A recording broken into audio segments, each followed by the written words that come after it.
My name is Dr. Jenna Ross with Renew Performance, and you are listening to the S.M.E Stories podcast. You are now listening to the next great small business podcast. Welcome to the S.M.E Stories podcast, where it is all about small businesses in Canada. And here's your host, Ken Alfred. Hey everybody, thanks for on the show. We got a great episode today with Dr. Jenna Ross. Now, Dr. Jenna Ross is the owner and founder of Renew Performance. So a little bit about Dr. Jenna Ross. So she is a certified mental performance consultant and licensed mental health counselor. She's a veteran, a mom, and a pro bodybuilder. Her philosophy motto is the mind is the strongest muscle in the body. So I actually met Jenna Ross through a different podcast I co-host, is the Jaybird Watching podcast, where myself and the other co-hosts actually had her on to talk about sports psychology, specifically related to baseball, because this is about the Toronto Blue Jays, since I'm from Toronto. So it's nice to actually have her on the show so we can talk more about not just running, that we've talked about coaching business in the past, but this is more very specific to sports performance, but also personal performance as well. So we're going to be having a great time with Dr. Jenna Ross today. So sit back and absorb. Yep. All right, guys, we have Dr. Jenna Ross with us. Dr. Ross, how are you? I'm doing good. Yes. No, I'm kidding. I was gonna give some awkward silence, but I'm like, nah, we're not gonna do awkward silence. I love that.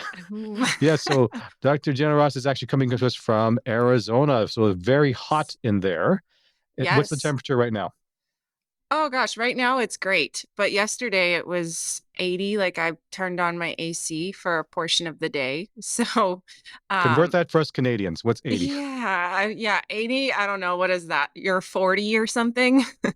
Definitely not 40. Not 40. I don't even know. We'll I say couldn't 20 do it. something. In the 20s, which is good. But I still Ooh. have snow outside. So I mean, that's why it's like we're, 80 yeah. is nice. No, But it's sunny and warm. It did rain. It rained, but that's rare. So well, we're supposed to be expecting spring now, so that's going to be nice, and I'm looking forward to when it is spring-like weather, because anything that's like double digits here in Canada, so it's like a positive 10 degrees Celsius. That, to me, I joke that Canadians are like, that's shorts weather. What are you talking about, right? That could be totally cold in the States, but if it's double digits here, we're like, good. let's do it. So, all right, Renew Performance. What's your story? Yeah, so I own Renew Performance. I founded it last year. It's actually now just hit a year. And I started it because I wanted to really help people optimize their mindset. I had gone to school for performance psychology, sport and performance psychology, and just really was fascinated with motivation and what drives people to be successful. And so I primarily help athletes, but general population can also benefit from mental skills training, mental performance training, and so that's what I do. I meet one-on-one. I also do a lot of educating and group sessions with teams, and really figuring out like what the dynamic is and how can we kind of take it to the next level. So, yeah. Yeah, no, that's great. And just for listeners to know, so Dr. Jenna Ross and I, we actually met just a few days prior, because for those who don't know, I actually do a second podcast called the Jaybird Watching podcast. It's more about the Toronto Blue Jays baseball team. And we had Dr. Jenna Ross there, and my co-host brought her in to talk about sports psychology and sports performance at the high level, but also from the little league level, because, there's a lot of parents that have a lot of younger athletes and then trying to understand how the pressures of just trying to excel at your best, even at a child level. So it was really good. It was a very fun conversation. We had a lot of positive feedback on it. I think I saw one comment says, love the conversation. So I had to somehow sneak it in after that show to say, Dr. Ross, you able to come onto my show as well? And Yeah. thankfully, she said yes. So that's Yes. really great to hear, because sports psychologists and performance coach, whatever you want to call it, a lot of people might think, well, how does this work from the business side? Well, you'll be surprised how it's not just, we might talk about some sports stuff as well, because I like sports as well, but that can help from even just a business owner's point of view, especially if you're starting out, especially if you're in that paralysis by analysis phase of starting your own business, right? Yes. Because do I do it? Do I invest the hundreds or thousands of dollars into it? And what happens during slow periods. So, we're going to pick Dr. Ross's brains and she'll give us some practical stuff. If you want to meet with her, Mhm. obviously we'll definitely give her contact info and you Yeah. can definitely reach out to her. So back Yeah. to Renew Performance. So what Yes. makes your particular practice really successful? Well, that's what I've been trying to navigate and figure out myself. And to be honest, what you said, about do I take the risk and do I do I jump full force in? And a lot of people, will tell you, well, why don't you go to an established practice already? Why don't you, hop on board with somebody else who already has clients? And in my thought process, it's kind of been like, well, why? I have the ability to do it myself. I just have to figure it out. And so, just like anything, I think that you learn in life, you have to learn business, and the only way to learn that is doing it and jumping into it, and you're not going to know all the answers. So for me to say what's been successful is what's helped me the most is just connecting with as many people as possible, and really networking and getting to know people, whether they're in the sports realm or not. Like, they may know somebody, and then it just comes up in conversation. So that's been my biggest thing so far, and my focus has been just to connect with as many people as possible.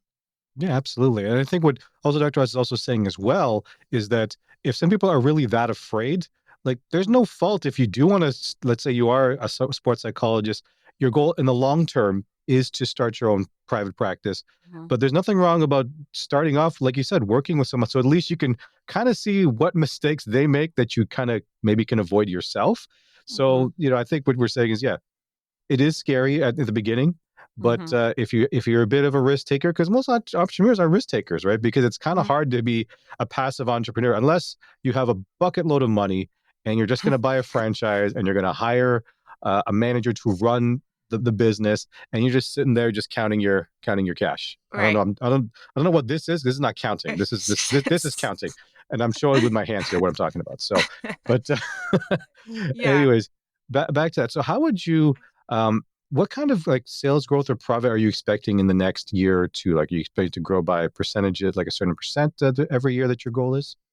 Yeah, honestly, right now, my goal has just to get my feet underneath me as far as like what my kind of I guess the flow of things. Like, what does it look like? In my field, there's a lot of I had to get certifications, I had to get a pass tests to get all my licenses to be up and functioning, and that's been my last prior year. And now this year, it's kind of like, okay, I have some momentum. We can continue going with that and to really build out. So my hope is that a year from now, I will have interns and people that I mentor, because as many hours that you have in the week, you only have so many hours. So that limits, like, tops out my business, because, I can't meet with more than what time allows for. So my hope is within the next year is to build clientele enough that, now I can bring in some interns that actually would do that part of the service. So that's kind of my goal, and we're pretty close to it. If we stay on track, if I stay on track where I'm at right now, um, then in another year from now, it would get to that level. If that makes sense. No, that makes perfect sense because, like you said, you're in the beginning phases and you're doing really well as Ray. So it's always trying to get your feet under you just to figure out how the processes are going to work, especially if you're starting from scratch, right? Like, it's not like you bought a manual that says, okay, here's how you run your sports psychologist clinic. You know, as much as there are some of those what do you call those for dummies kind of books where it's like how to start certain businesses and stuff like that. Yes. But with Huh? with psychology in general, it's a bit different in a way, Yeah. right? Because there may be certain things that are similar, like okay, you got to pay the bills and marketing, all this Mhm, sort of stuff. But the actual service itself, it's very hands-on, and it's true. You're limited by the amount of people you can see, right? mhm. So, but I think the Exactly. biggest challenge that you might start off, and just in general for anyone who starts off, is that when you start landing those clients, they're going to want you, right? Mhm, So that's how to wean them off by what Dr. Jen is saying about bringing in interns or other people that's going to be on staff, is to build that relationship that you can easily pass them off to someone else because so she can focus more on building her business as opposed to what they say being running the business or whatever you want to Yeah. call it. That phrase that we keep hearing, right? Yeah. So Because I mean, it's a lot. Like you think about it, and this is something they don't teach you. You spend 5 years to get my doctorate degree, and they don't talk about business. Like there is no business class that I had to take, and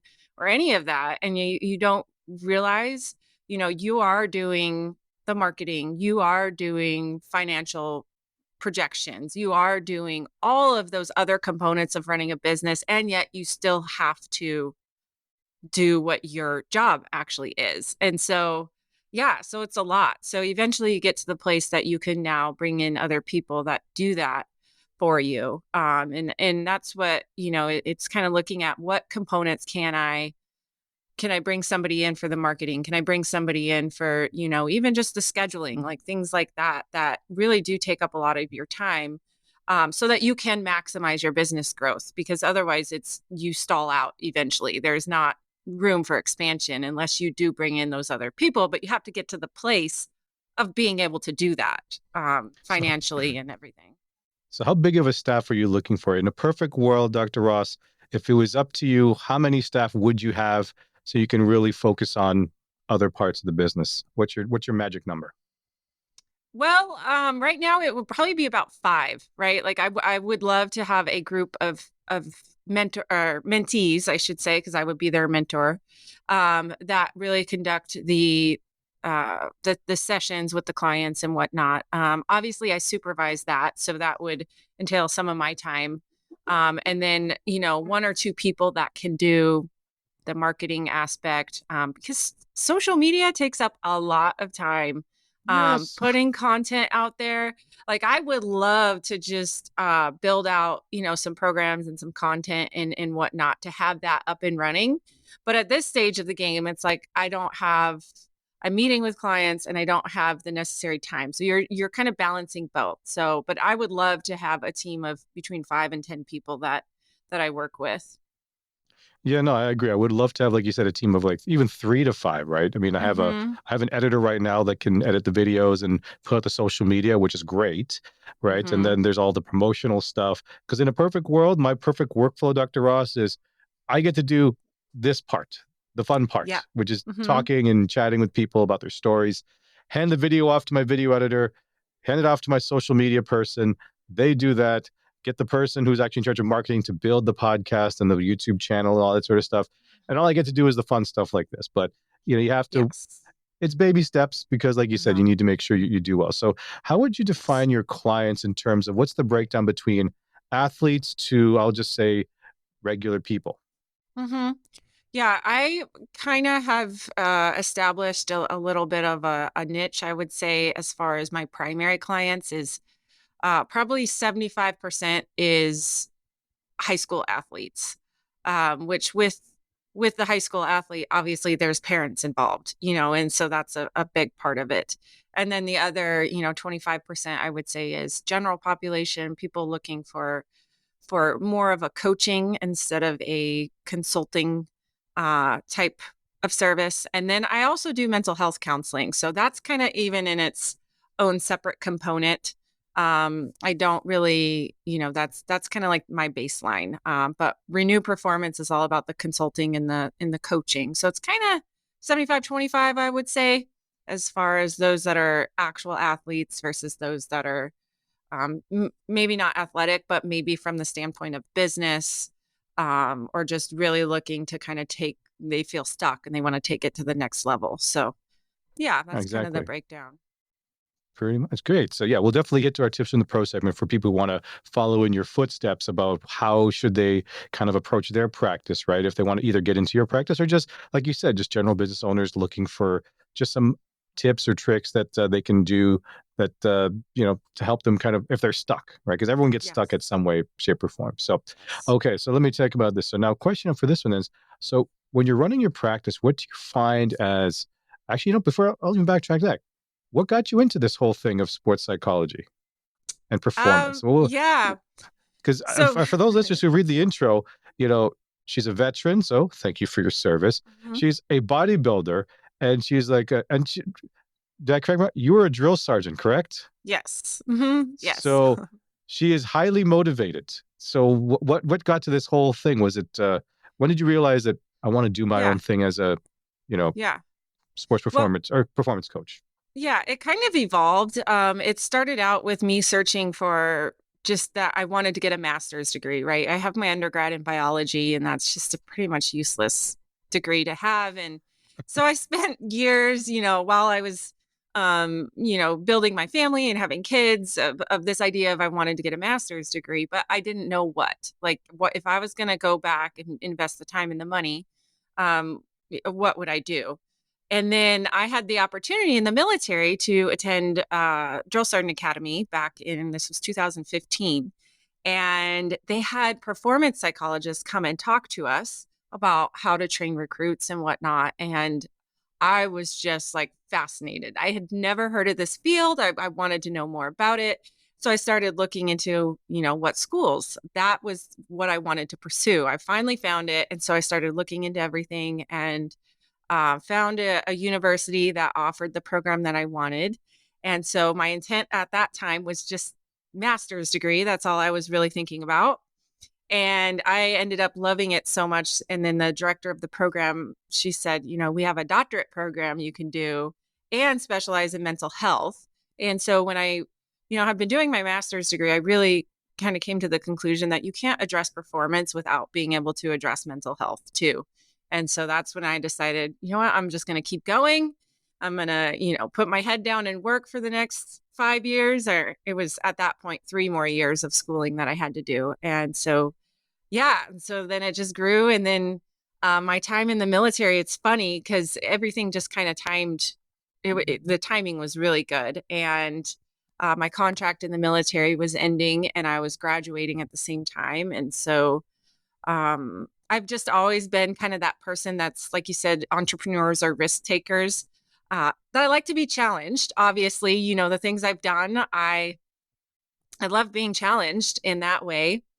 And so this was kind of the next step for me in that was, why not just start my own business? Why not start my own practice and see what happens? And so here I am.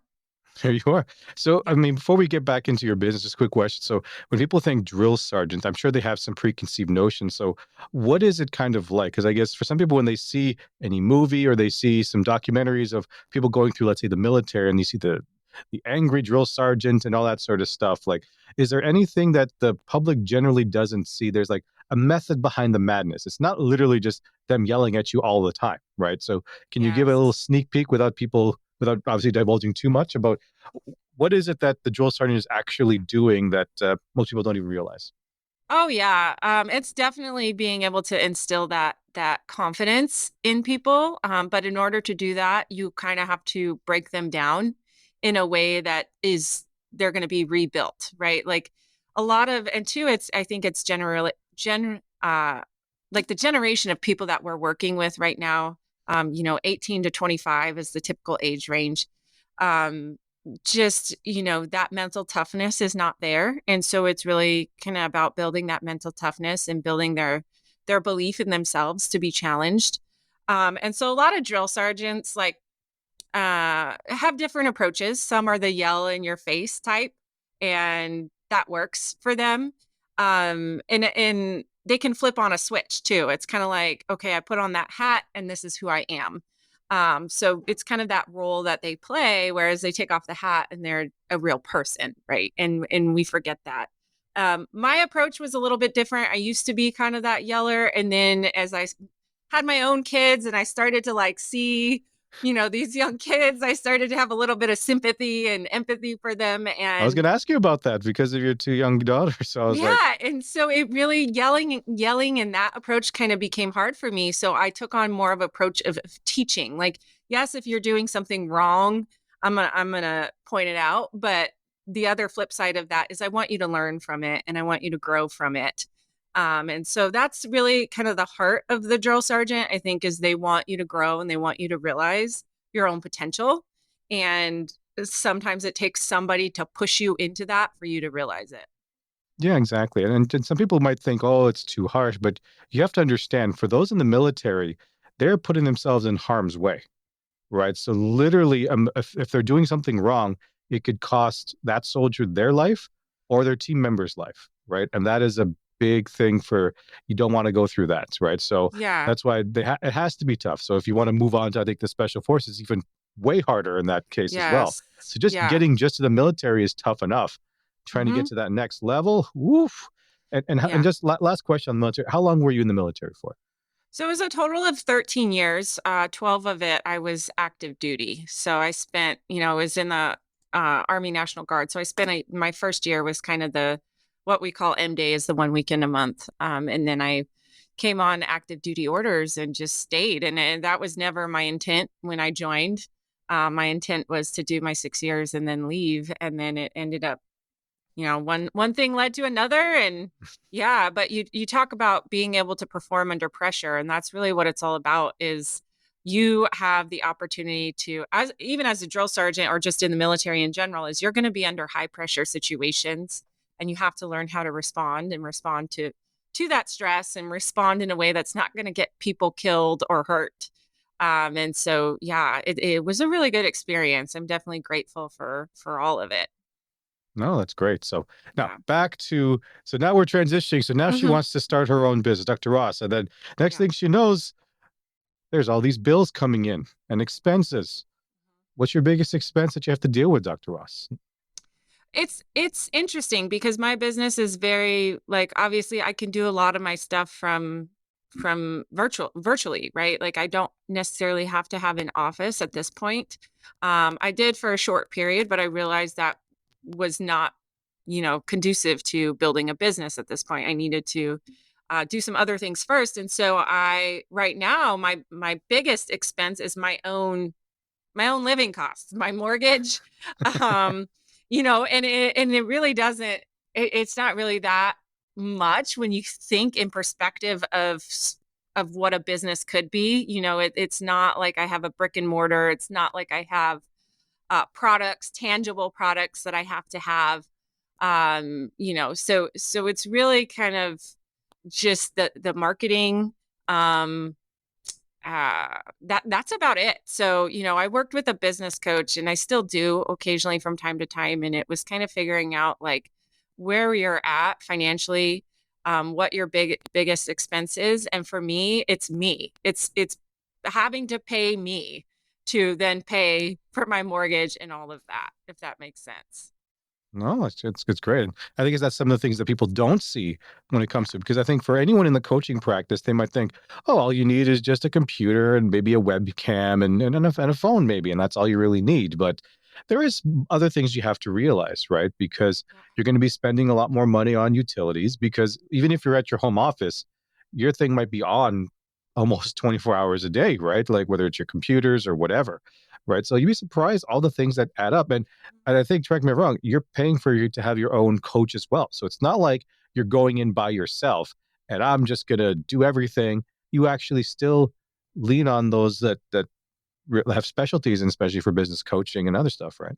Yes, yes. And I was fortunate enough that I came across a program out here in Arizona that does 15 sessions of business coaching. So you get 15 sessions entirely free through the Maricopa County Small Business Association. So I stumbled upon that and was fortunate enough to become involved in that. There was a time frame too for it. I think it expires like August this year or something like that. But it's a program to encourage small businesses because otherwise you're out there flailing in the wind and have no idea what's happening, right? And you really need somebody to come in and be like, okay, like what's your business plan look like? And I had already done a business plan, so we just kind of took it and refined it.